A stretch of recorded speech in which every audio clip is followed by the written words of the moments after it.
Welcome back, everyone. Oz here, and today I've got some r/EntitledPeople for you all. As per usual, I'll be reading the post, giving you my opinions at the end, and I hope you do the same down in the comments below. And without further ado, let's jump right into it. Wait. Before we start, does this interest you? This distinguished gentleman is now live on Makeshift.com for a grand total of $30. Link in the description below. Make sure you snag one before the time expires because it's not coming back. By the possums, by the possums, by the possums, by the possums, by the possums, by the possums, by the possums, by the possums. Now to your regularly scheduled program. It's not me, it's all of us. She asked me to leave my mother's funeral to find a t-shirt she hadn't seen in 5 years. My mom had a friend for years who was actually just more like an annoying acquaintance that inserted herself into our lives constantly. One day, she asked my mom to come help her wallpaper her kitchen. My mom went over to help, but would end up getting paste or something spilled on her. To be honest, I don't even remember the details completely. All I know is this woman found an old ratty shirt of her own with holes in it for my mom to wear home. Somehow, the shirt never wound up being returned. I think my mom forgot to return it, which, if so, bad on her, but 5 years passed and nobody ever mentioned the t-shirt again. Until 5 years later. My mom died suddenly. We held a funeral and this woman showed up. While we were talking, she brought up the story about the wallpaper mess and was laughing about what a fun day it was. Then she suddenly remembered she'd loaned my mom a t-shirt and never got it back. She couldn't even remember what it looked like. All she knew was that her initials would be written on the tag because she used a laundry service and that was required. She asked me to leave the funeral and go home to find it. I told her I would check for it the next day. She said, "It's been 5 years. Don't you think that's long enough?" My dad wound up having some words with her and she left. The next day, he found the old ratty shirt and tossed it out the car window into her front yard as he drove by. We never talked to her again. See, I would have loudly asked, I don't care what I would be interrupting if it was my mom's funeral, and said, "You want me to leave my mother's funeral so I can go find your t-shirt?" As loud as possible so everyone can hear. Knowing my mom, that while her and I have our differences, she would high-five me for that one. Also, you can tell how much of a friend they really are when one of the main and just happy memories they had with OP's mother was gluing up wallpaper to a wall or something along those lines. That was their crowning memory, which then led them to remember the shirt and then ask for it back at the funeral. They never considered OP's mom a friend. That's pretty damn obvious. I mean, maybe it could have been one of those bad memories in the moment that turned into a fun, fond memory in retrospect, but the thing is, she could have just messaged like a couple days later of like, "Hey, do you think you could find that shirt that I lent your mom those years ago? It'd be nice to have that to remember her by."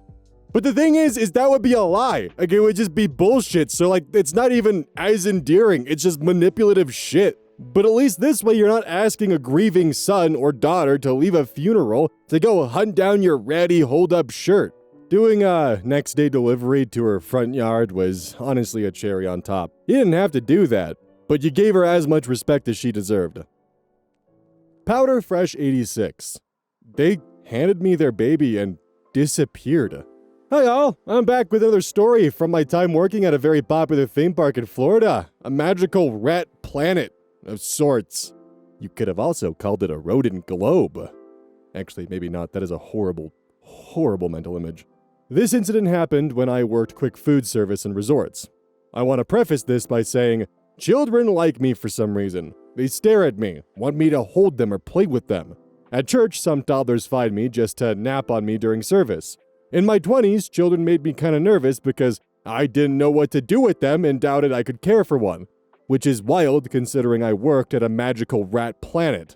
However, my interactions with children there were usually short and polite. One day, during an extremely busy lunch period, I was on my way to cash register when I paused to get by a large group of people. I felt a small tug on my shirt sleeve and looked to find a chubby, baby hand holding it. The baby girl was adorable with big blue eyes and not a lick of hair on her round head. I talked to her sweetly while her mother held her smiling. The baby reached out for me to hold her. Her mom gushed about how that never happened, how the baby was not usually social and didn't like other people. As mentioned above, I was used to this reaction from children. She told me it was okay to hold her and moved her closer to me. I was in a conundrum as I did not know this child, but obviously interacting with small humans came with the territory. I didn't want to be rude or seem mean. The baby's little arms were still up, so I said, "Just for a second," and picked her up. She was very chunky and cute. I started talking to the baby, who was just very comfortable on my hip. I looked up and, y'all, her mom, dad, and grandma had walked away, disappearing in the crowd. I didn't even know their names, the baby's name, or any identifying information other than their physical appearances. I walked around for 30 minutes holding a baby looking for her family. After a while, one of my managers came out. I explained to him the situation and tried to hand him the baby, and he threw his hands up and said, "That's all you! You have to find her parents." So I'm just sitting here like, come on. And the baby's just, That's an Oz patented baby sound effect right there. Another 10 minutes, I'm walking with this kid before I spot Grandma. She spots me as well and tries to turn around and leave. I catch her and hand her back the baby. She looked semi-disappointed. People, you can't just drop your baby off to a complete stranger. They didn't even leave supplies, LOL. Just handed me their infant and dipped. Father God. Needless to say, I didn't hold any more children, not even for a second. Edit, security wasn't called because unfortunately this situation wasn't uncommon and still isn't. Police would have to basically live there if they were called every time parents or guardians ditch their child at the magical rat planet. My incident is literally one of many. That's the unfortunate truth. Honestly, it doesn't surprise me to find out that there are parents out there where the first moment they have to put their child in someone else's arms to go explore the rodent globe, they take that without any kind of hesitation. After all, what, if the Disney employee ends up fucking something up, they can blame the park. Well, your staff took our child and we couldn't find them no matter how hard we were looking. And we thought that this was a safe place. After all, it is the magical rat globe. Who knows what kind of ways they might try to obfuscate blame, or even just claim, "Oh, I thought you guys were offering to watch them while we explored the park."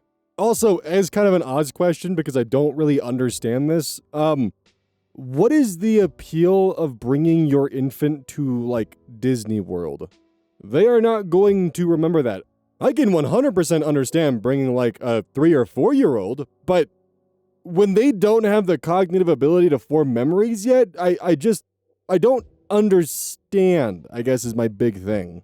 I would personally love an explanation from someone in the comments who does understand the reasoning behind this, because for me, I can't seem to find the logic in it, but that's also just because, you know, I'm not a parent, I'm still in my 20s, and here I am. I've actually only been to Disneyland. Well, I was more excited about Legoland, but that's a whole other story because I wanted the Bionicle Mask of Light movie tie-in Lego set of Makuta. That's what I was real excited for. Porcupines are God! That's the username. Web designer thinks he can design cakes better than a 10-year veteran. Make it make sense! With an update. As the title might imply, I work as a cake decorator for a small grocery chain in the Midwest. I've been doing this job for over 10 years. I'm self-taught, but I'm good at what I do, and I've got the photo portfolio to prove it. I'm known for my skill at freehand design on cakes, so customers often come to the store and ask for me specifically for custom designs. I have a few regulars who buy several cakes designed by me per year, so I have cemented a reputation for quality cake designs. But I'm also overwhelmed in my work volume and need help. Note, there are conversations happening, but I'll be paraphrasing a bit since I remember the gist, but not the actual wording. This all happened about a month ago. In comes a boy, let's call him Jake. Jake is fresh out of college and looking to make some side money while he builds his web design business. Understandable and even admirable. After all, entrepreneurship is hard and successful businesses don't form overnight. I'm a little surprised since male cake decorators are a bit of a minority for some reason. No joke, in 10 years of this, I've only ever met 2 other male decorators. I start training Jake in the basics of crumb coating and main coat so I can focus on the actual decorating. I'm also training him on filling the display case, labeling, dating, marking out, slicing bread for the actual bakery, etc. The one thing I ask him not to do unless I'm absent is taking cake orders because I have a specific way I like it done. Because I do a lot of freehanding, I like to add as much detail as is physically possible on the order sheet and draw a sketch in the back of the paper so the customer can get the best image to match their vision. Obviously, if I'm not there, whoever is asked will take the order, and if it's something complicated, I'll just call the customer. Jake told me he understood, and when his training was done, we started working. I started to notice a few issues. Now, I'm aware that since Jake was a student of code and internet, he's not going to be the world's greatest baker or decorator. I get that. This is just a job for him, whereas it's a career for me, and he'll probably only be here a year or two depending on the growth of his business. But Jake started acting weird. For one, he started bossing the other bakers around. When one of the new girls labeled a whole batch of bread wrong, Jake snapped at her to do it again and do it right.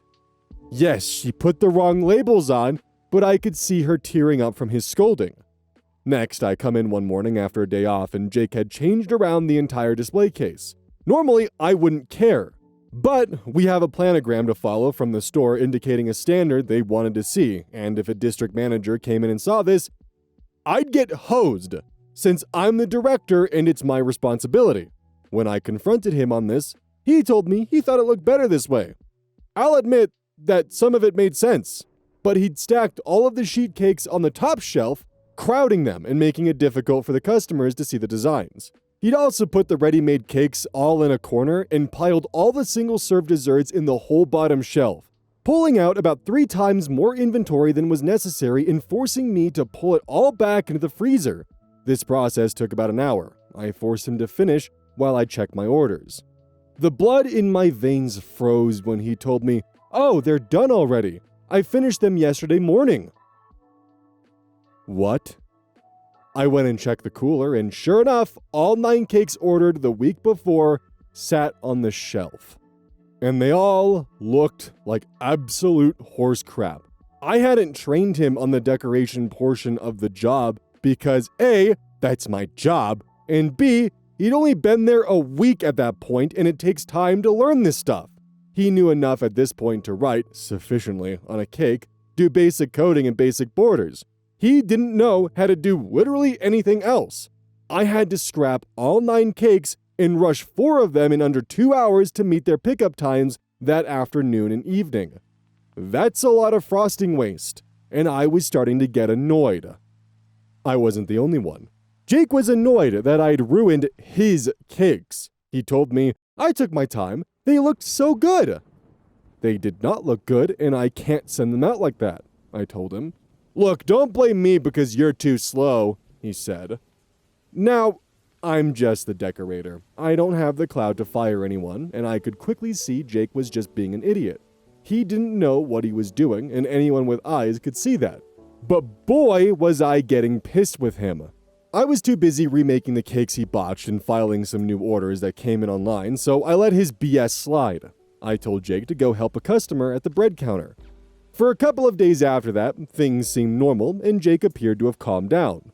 I chalked his outbursts up to stress, but I was keeping an eye on him. I was helping slice a huge order of bread that was overloading the bakers when I saw Jake helping a customer.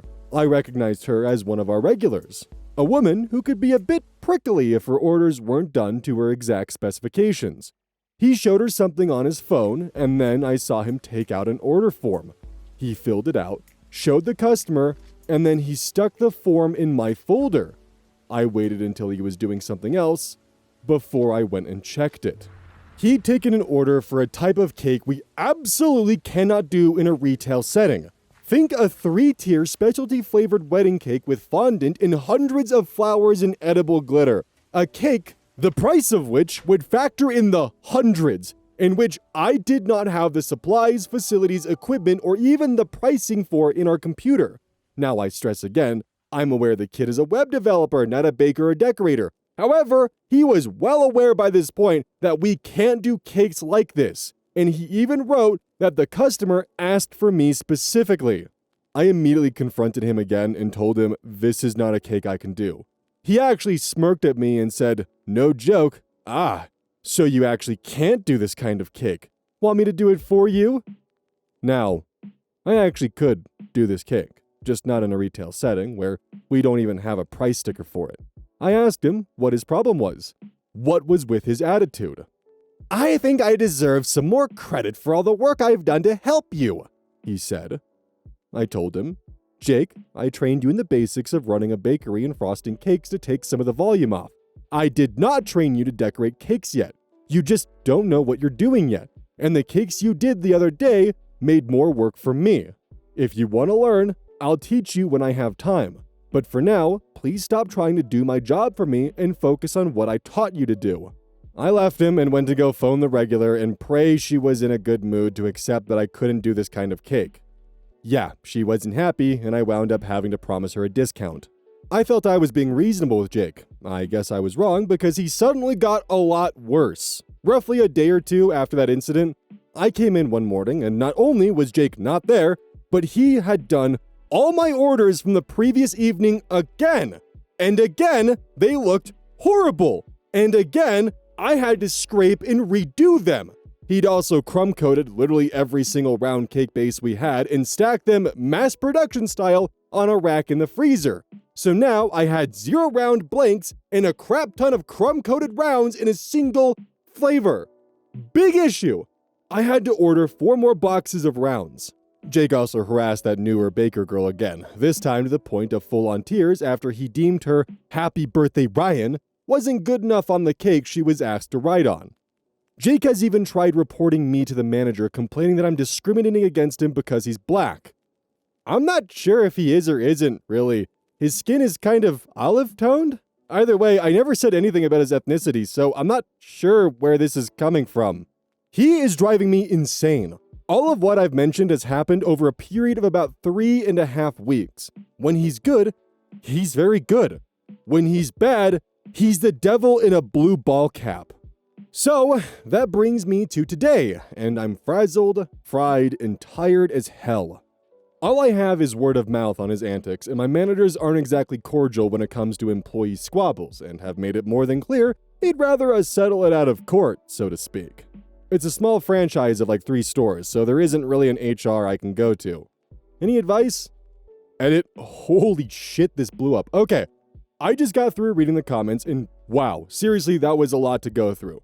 Firstly, I truly appreciate the advice and support I got for this and what should be done.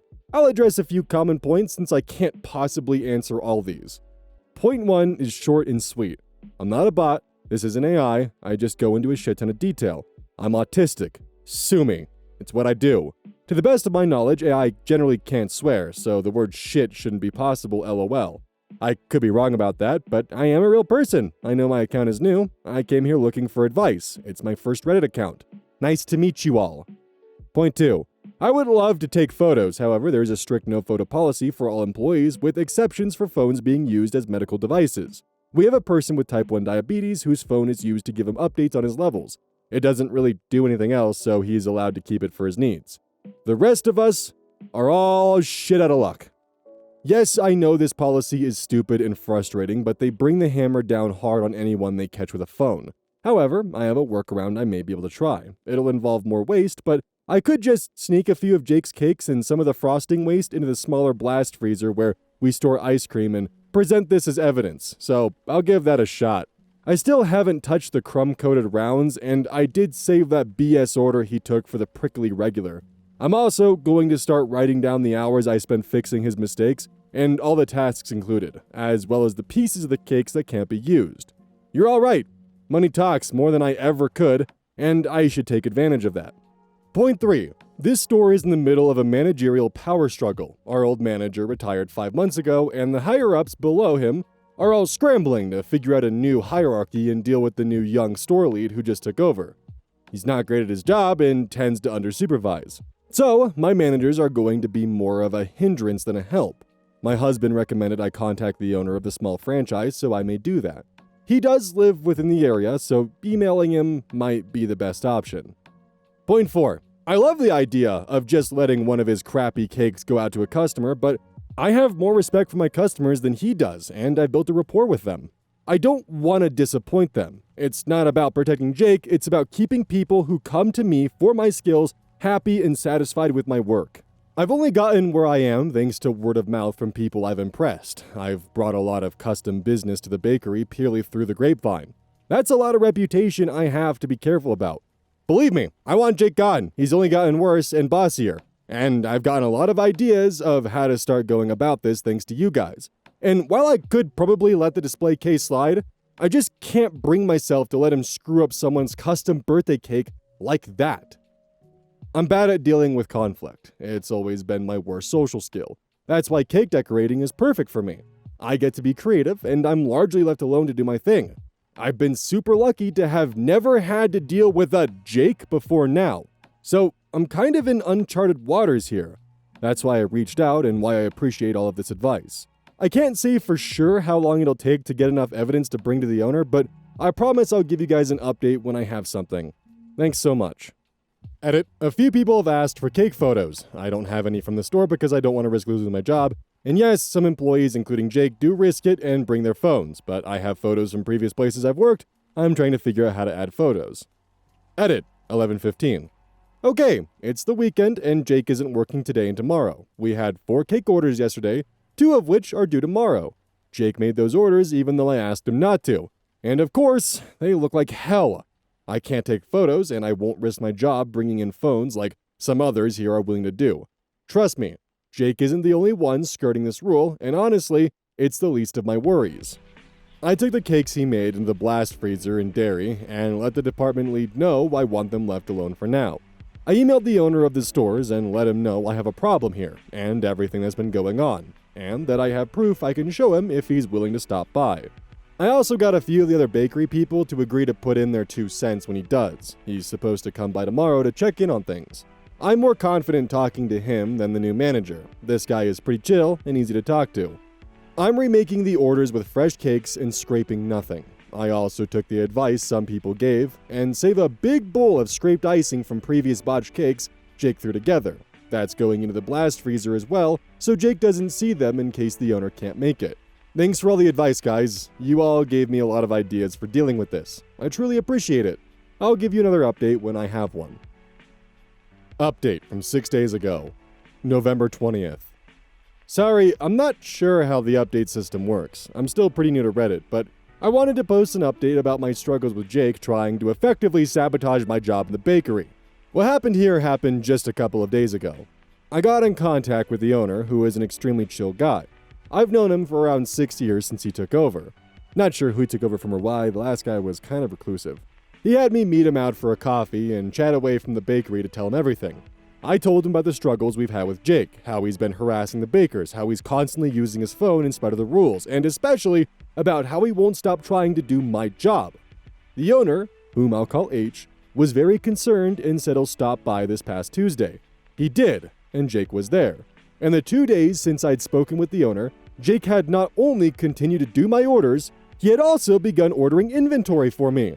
By the time I realized this, it was too late and we were going to be receiving about 20 boxes of white cake sheets. Yay! So, suffice to say, it was very satisfying watching H sidle through on Tuesday while Jake was badly decorating one of my orders. I took advice from you all here in my last post and just let him do it. I sliced bread in the meantime and watched. H approached Jake and, quite irritably, asked what he was doing. Jake looked very confused, and I'm guessing he'd never met H during the hiring process. He explained incredulously that he was decorating a cake for a customer. H nodded and said, "I thought you were hired as a bakery assistant. I don't believe this is your job." Jake tried to explain that I was training him, to which I replied that I wasn't. H motioned me over and asked me to take him and Jake to the blast freezer.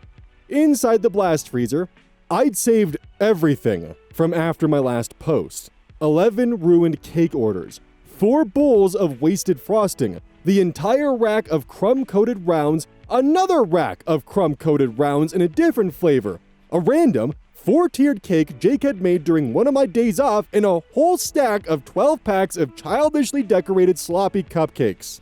I told the owner that all of this was done by Jake, and Jake looked furious. Quote, "Why are these here? These were orders! You didn't give the customers their orders?" he snapped. I told him calmly that I'd remade the orders, because again, these looked horrible. H agreed and told Jake that these were far from passable, and asked him what on earth he thought he was doing. Jake blurted out that he was working efficiently. H asked him why he'd needlessly coded all of the rounds, far more than I could use before they expired. Jake instead said to let him decorate them, and he'd finish much faster than I could. I was seeing red by this point, but H just sighed, told Jake to come to the manager's office, and instructed me to return to the bakery. I didn't know what was happening. It wasn't until about an hour or so later that H came back to the bakery. He apologized for everything and said he'd fired Jake for product waste and insubordination. Apparently, Jake had gotten quite mouthy with him during their talk.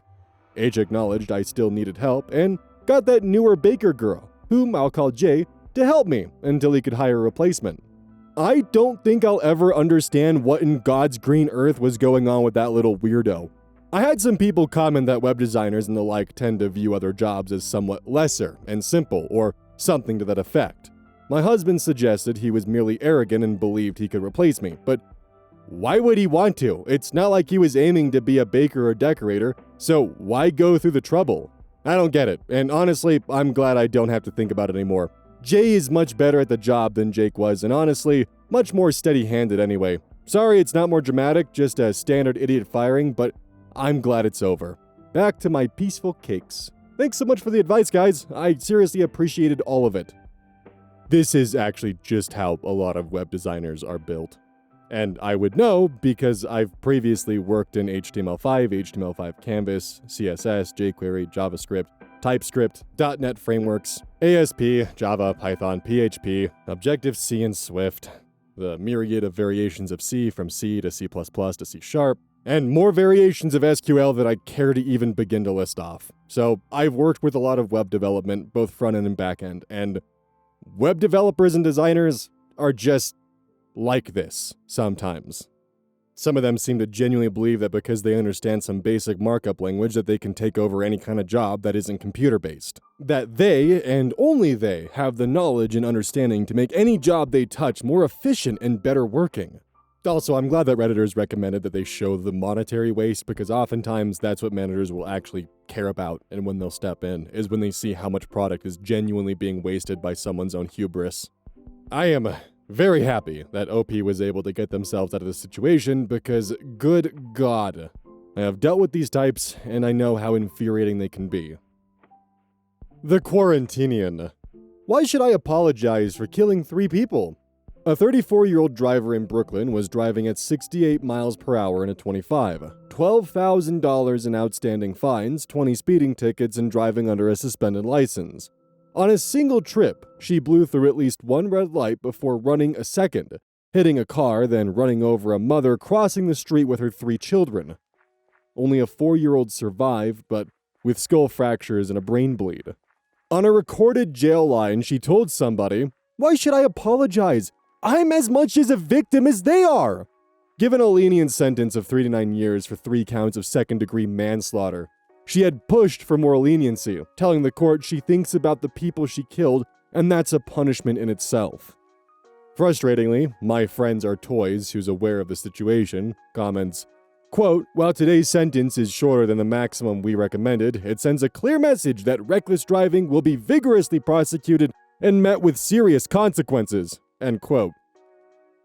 No, it fucking does not send the message you think it does. The shorter side of 3 to 9 years tells people that they can murder 3 people, cause extensive property damage, rack up double-digit tickets and thousands in fines, and get a slap on the wrist. That's, actually less time in prison than my mother served for a non-violent financial crime. It's, crazy to think that taking the life of 3 people for some reason can be deemed to even remotely be looked at as 3 years. In some states, possession for marijuana alone can get you 5 to 40 years. What in the fuck are we doing? And the entitlement aspect of this is, of course, the "why should I apologize? I'm as much as a victim as they are." A fucking victim of what exactly? God damn. Cold Trick 1500. Friend is mad my brother won't date her. My sister has this friend named Liza, both 26. Liza has always had a crush on our brother Philip. Philip is 33 and has no kids. Liza has 3 kids by 2 different men. So my sister, Liza, and I were doing some early Christmas shopping. I was going down the list of what I was planning on getting everyone. When Philip came up, Liza said I should get him coal.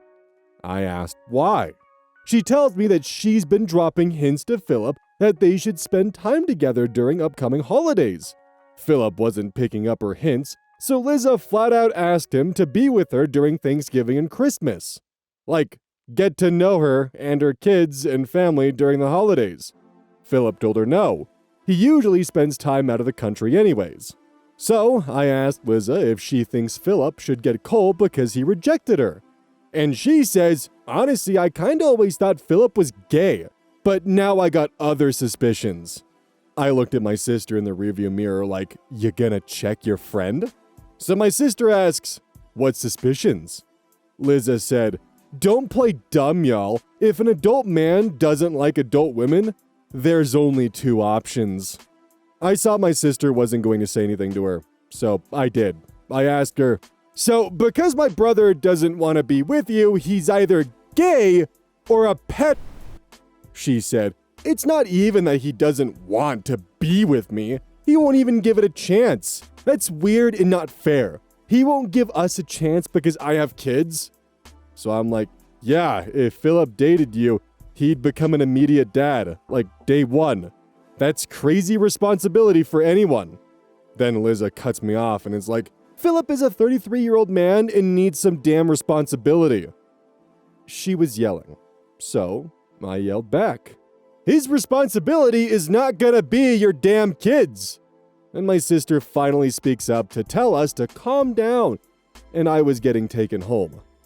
I get home and was telling my mom and Philip about it. We had a laugh. It's just crazy she's upset my brother won't date her. She tries to slander his name, calling him a possible pedo or a gay man because he has no interest in her. Edit, I keep getting asked why I hang with Liza. Liza is my sister's friend. My sister is going through mental health and addiction issues. My sister is not ready for help. We can't force her to do anything. So we just keep her close to make sure she's safe. She's family. Liza is a friend that comes in and out of my sister's life. When she's out, my sister is fine and works to better herself. When she's in, my sister finds herself in chaos and trouble. I also got asked about my brother's feelings towards the pet comment. He literally doesn't care. He's got a job in another country and will be out of the US by February. You could slap him right now and you wouldn't ruin his day. Please stop asking why I didn't drive myself. Cars are expensive and I'm poor. Someone pointed out a pet Phil joke. I didn't even catch it. My brother's name is actually Philip. Honestly, if that's her response of, oh, a guy doesn't want to be with me, well, he's obviously either into kids or into men. Clearly. Yeah, it's not too shocking why a guy wouldn't want to be with you if that's the logic you jump through. There's more to a relationship than just what's between your legs or how you look. It's also personality, how you act, the way you hold yourself, what you're doing for yourself, if you're taking care of yourself. And by the sounds of it, sounds like Liza brings a lot of chaos into lives and doesn't really sound like a very fun thing to be around or have to date. Also, Liza's approach to starting a relationship was, I want you to meet my parents for Christmas and Thanksgiving, not, hey, let's go out to dinner sometime and see if we click. Damn, I wonder why someone would possibly say no to, hey, do you want to spend your Christmas and Thanksgiving with my family and meet them? He doesn't even know you, aside from you being his sister's friend. And you throw out those accusations because he didn't want to just drop his plans for Thanksgiving and Christmas to be with you? It's also incredibly shameful that the other sister did not defend Philip and just kind of let this shit slide. 2X and Tendre X2. Dealing with entitled neighbors after parents' death. My parents died last year, and I was left as the administrator of their estate, which required me to handle the liquidation of their assets, including the house my siblings and I grew up in. We had next-door neighbors on one side who had a number of run-ins with my parents over the years, including a row-over, where, on my parents' property, bags of fallen leaves could be kept while waiting for the city pickup. Apparently, if the bags were visible from the neighbor's house, They had to be moved. After my parents' death, it was decided by the family that we'd sell their house. I lived in another state and would head over on the weekends to pick up mail and do some cleaning and stuff around the house to get it ready for sale. One weekend, I headed over there to meet with a realtor, and in the middle of our meeting, the doorbell rang. At the door were both husband and wife who mentioned the for sale sign in the front yard, and who, despite knowing mom and dad had passed, decided to start off the conversation with, "I noticed the for sale sign up and was wondering if you could have the oak tree in the back trimmed or removed before it's sold." What the fuck? Not even sorry your parents passed away. Whatever, I politely said, "We'll see," and sold their house a month later. I feel sorry though for the buyers of the home to end up with such narcissistic neighbors. At least they got a beautiful home at a good price out of it. Honestly, I'm surprised you didn't just close the door on your neighbors when they said that. Also, I've never really understood neighborhood snitches, because unless your neighbor is doing something that directly affects your quality of life, like using their leaf blower at 4:30 a.m., or shining a light in your windows, or they purposely set their garden up so the runoff goes right into your yard and causes your mulch to get all fucked up. I've never really seen a reason to, report them. I mean, at most, maybe a conversation about something that might be annoying you.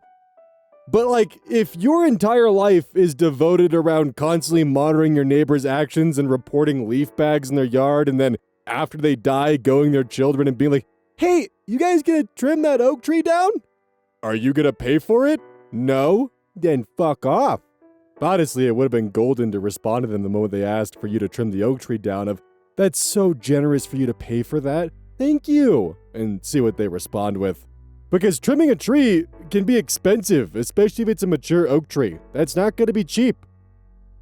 This one was posted by the Quarantinian. Woman told by trial in appellate court that she's not entitled to money for being called Karen by kids.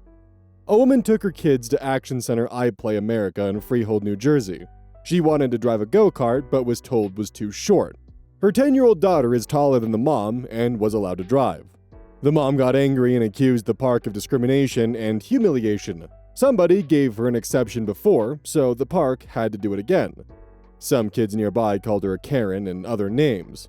She sued the park for failing to protect her from kids who called her names.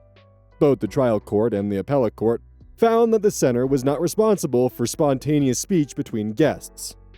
This situation, and by what I'm finding, the Quarantinian seems to do this commonly, where they'll post real-life situations that are found on the news or websites and whatnot and put them in Entitled People. This situation proves that, yes, in America, you can sue anyone. You can take anyone to court, but there's no guarantee that you'll win. There's nothing stopping you from filing bullshit motion after bullshit motion after bullshit motion in hopes that you can drown someone in legal fees or do whatever the hell you want to do, because "I'm going to sue you" has gone from actually meaning to sue them and go through the legal system and more of a threat of "I'm going to bury you in legal fees" at this point in time. Most of the time, cases like these, they're not looking to win. They're just looking to settle. They're looking for damages. They're looking for something to pretty much claim so they can get easy money out of this. In America, you can sue anyone you want to. And as long as you have the resources, it doesn't matter. You can just kind of keep the ball rolling and pretty much force the other person to either continue paying out the ear or eventually cave and find a way to settle. Although it seems at this time the Karen bit off more than she could chew, and the judge wasn't having it. Don't forget, today we're launching the 3 opossums in a trench coat plush. Coming live and yeah. But you should definitely buy this plush. It is totally not 3 opossums in a trench coat. Totally not. You should definitely allow this completely non-conspicuous, oddly shaped, distinguished gentleman into your home, who will certainly not lay claim to your pantry. This is in fact 3 opossums in a trench coat who will in fact lay complete desolation to your fridge, pantry, and potentially garbage. On sale now!